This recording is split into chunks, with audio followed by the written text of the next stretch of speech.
কবিতার তেজ, দেবব্রত সিংহ। আমি জামবনির কৈরিপাড়ার শিবু কৈরির পিটি সাঁজলি। কাগজওয়ালা বললে, উহু অতটুকুন বললে হবে কেনে? তুমি এবারকার মাধ্যমিকে প্রথম, তোমাকে বলতে হবে আরো অনেক কিছু। টিভিওয়ালারা বললে, তুমি ক্ষেত মজুরে মাইয়া, তুমি কি করে কামিন খাইতে মাধ্যমিকে প্রথম হলে সেটা তোমাকে বলতে হবে খুলে। পঞ্চায়েতের অনিবদি প্রধান, উপপ্রধান, এমএলএ, এমপি সবাই একেবারে হামলে পড়ল আমাদের মাটির কুড়াঘরে। জামবনি স্কুলের হেডমাস্টার কোন বিহান বেলায় টিনের আগর খুলে হাঁককে ডাইকে ঘুম ভাঙায়। খবরটা যখন প্রথম শুনলাম তখন মাকে জড়ায়ে শুয়েছিলাম আমি। কুড়াঘরের ঘুটঘুটা অন্ধকারে হেডমাস্টারকে দেখে মায়ের পাড়া আমিও চোখ কচালে হা হয়ে ভাবেছিলাম, ই কি স্বপন দেখছি নাকি? স্যার বললে, এটা স্বপন লয়, সত্যি বটে। কথাটা শুনে কাঁদতে ভাসাইছিলাম আমরা দু মা বিটি। আজ বাপ বাঁচে থাকলে মানুষটাকে দেখাতে পারতাম, আমি দেখাতে পারতাম বহুত কিছু। আমার বুকের ভিতরে যে তেজাল সাজ বাতিটা জ্বালে দিয়েছিল মানুষটা, সেই বাতিটা আজকে কেমন আমাদের পুরা ঘরটাকে আলো করেছে সেটা দেখাতে পারতাম। আপনারা বলছেন বটে, কথাটা শুনতে কিন্তু খুব ভালো। তোমাদের মতন মাইয়ারা যদি উঠে আসে তাহলে আমাদের গোটা দেশটাই উঠে আসে। কিন্তু উঠে আসার রাস্তাটা যে এখনো তৈরি হয় নাই। খাড়া পাহাড়ে উঠা যে কি জিনিস, বহুত দম লাগে, বহুত তেজ লাগে। আমি জামবনির শিবকুইরির বিটি সাজলি। যখন তাকে হুঁশ হয়েছে তখন তাকে শুনে আসছি, বিটি না মাটি। ঠাকুমা বলতো, পরের ঘরের হিসাল ঠেলবে, তার আবার লেখাপড়া। গায়ের বাবুরা বলতো, তুই কুইরি পাড়ার বিটি ছেলে, তোর কামিন খাটা ছাড়া গতি কি? বাপ বলতো, এক সাজলি, মন খারাপ করলি তো হারে গেলি। শোন, যে যা বলছে বলুক, এইসব কথা এক কানে সীমালে আরেক কানে বার করে দিবি। তখন বাবু পড়ার কুচিল দেঘরের কামিন খাইতো মা। ক্ষয় রোগে তার সে মায়ের কাতরটা ভাঙে নাই হাতটা। মাঝে মধ্যে জ্বরটা আসত, জ্বর আইলে মা চুপচাপ এগনাতে তালাই পাতে শুয়ে থাকত। মনে আছে, সে ছিল এক ঝাড় কালের সকাল, রোদ উঠেছিল ঝলমলানি, ঝিঙা ফুলা রদ। আমি সে রদে পিঠ দেয়া গা দুলাই পড়ছিলাম ইতিহাস, ক্লাস 7-এর সামন্ত রাজাদের ইতিহাস। দেঘরা গিন্নি লোক পাঠাইছিল বার কত। মায়ের জ্বর, সে তারা শুনতে নাই চায়। আমাদের দিদি বুড়ি তখন বাইচ্ছে, কুলতলায় বসে ছেঁড়া কম্বল মুড়ি দিয়ে বিড়ি ফুঁকছিল বুড়ি।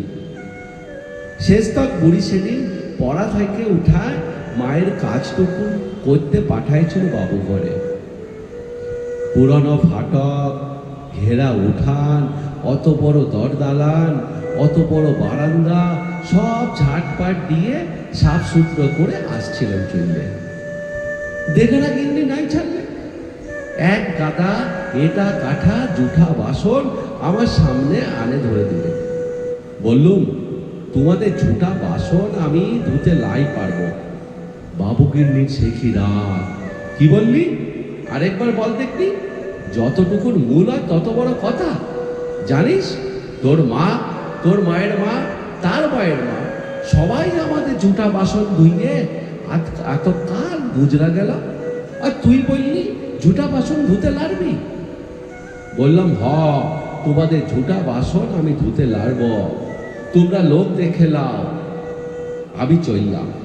কথাটা বলে গট গট করে বাবুগিন্নির মুখের সামনে আমি বেড়াই চলে আসলাম। তা বাদে সে নিয়ে কি কাণ্ড, কি ঝামেলা।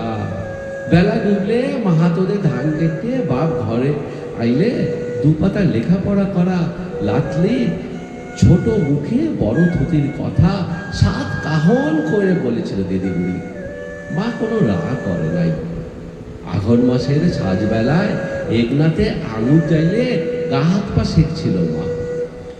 এক মাথা ঝাঁকড়া কালো চুল, ঝাঁকানো পাপের পেটানো পাথরের মুখটা ঝলকে উঠেছিল আগুনের আঁচে। বাপের অমন চেহারা আমি কোনোদিন দেখি নাই। বাপ সেদিন মা আর দিদিমুড়ির সম্মুখে আমাকে কাছকে ডাকে মাথা হাত বুলাই গম গমা গলায় বলেছিল, যা করেছিস বেশ করেছিস। শুন, তোর মা, তোর মায়ের মা, তার মায়ের মা সবাই করেছে কামিনগিরি। বাবু ঘরে গতর খাটাই খাইছে, তাতে কি হয়েছেটা কি? এই কথাটা মনে রাখবি। তুই কিন্তু কামিন হওয়ার লাগে জন্মাস নাই। যত বড় লাট সাহেবই হোক না কেনলে কারু কাছে মাথায় লইয়া নিজের তেজ বিকাবি নাই। এই তেজটুকুনির লাগে লেখাপড়া শেখাচ্ছি তোকে, না হলে আমাদের পাড়া হাবাতা মানুষের ঘরে আর আছেটা কি? আমি জামবনির কুইরিপাড়ার শিবু কুইরির বেটি সাজলি। কবেকার সেই ক্লাস 7-এর কথা ভাবতে যাইয়ে কাগজওয়ালা টিভিওয়ালার সামনে এখন কি যে বলি।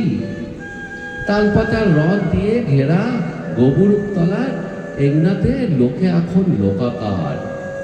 তার মাঝে বাঁশি বাজাই জিপ গাড়িতে চাইপে আগু পেছু পুলিশ নিয়ে মন্ত্রী আলেক ছুটে। কোথায় সাজলি কুইরি, কোথায়? বলতে বলতে বন্দুকধারী পুলিশ নিয়ে সোজা আমাদের মাটির কুড়া ঘরে। হেড স্যার বললে, প্রণাম কর সাজলি, প্রণাম কর। মন্ত্রী তখন পিঠ চাপড়ালে। পিঠ চাপড়াই বললে, তুমি কামিন খাইতে মাধ্যমিকে প্রথম, তাই তোমাদের দেখতে আলো। সত্যি বড় গরিব অবস্থা। তোমাদের মতন গরিব ঘরের মেয়েরা যাতে উঠে আসে তার লাগে আমাদের পার্টি, তার লাগে আমাদের সরকার। নাও 10,000 টাকার চেকটা এখন নাও। শোনো, আমরা তোমাকে আরো টাকা তুলে দেব, ফুল দেব, সম্বর্ধনা দেব। এই টিভির লোক, কাগজের লোক কারা আছেন এদিকে আসুন। তখনই ছোট বড় কত রকমের সব ঝলকে উঠল ক্যামেরা, ঝলকে উঠল মন্ত্রীর মুখ। না না, মন্ত্রী লয়, ঝলকে উঠল আমার বাপের মুখ, গনগনা আগুনের পাড়া আগুন মানুষের মুখ। আমি তখনই বলে উঠলাম, না না, এই টাকা আমার নাই লাগবে। আর আমাকে যে ফুল দিবেন, সম্বর্ধনা দিবেন আর দেদার টাকা তুলে দিবেন, তাও আমার নাই লাগবে। মন্ত্রী তখন ঢোক গিললে। গায়ের সেই দেঘাড়া গিন্নির বড় বেটা, সে এখন পার্টির বড় নেতা। ভিড় ঠেলে সে আসে বললে, কেনে কি কি হয়েছে রে সাজলি? তুই তো আমাদের ঘরে কামিন ছিলি, বল তোর লাগে আমরা কি করতে পারি, বল তোর কি লাগবে সেটা খুলে বল। বললাম, আমার পাড়া শয়ে শয়ে আরো অনেক সাজলি আছে, আরো শিবিকুবির বিটি গায়ে আছে গ্রামে। তারা যতদিন অন্ধকারে পড়ে থাকবে, তারা যতদিন লেখাপড়ার লাগে কাঁদে বইবে, ততদিন কোনো বাবুর দয়া লাই লাগবে, ততদিন কোনো বাবুর দয়া আমার নাই লাগবে।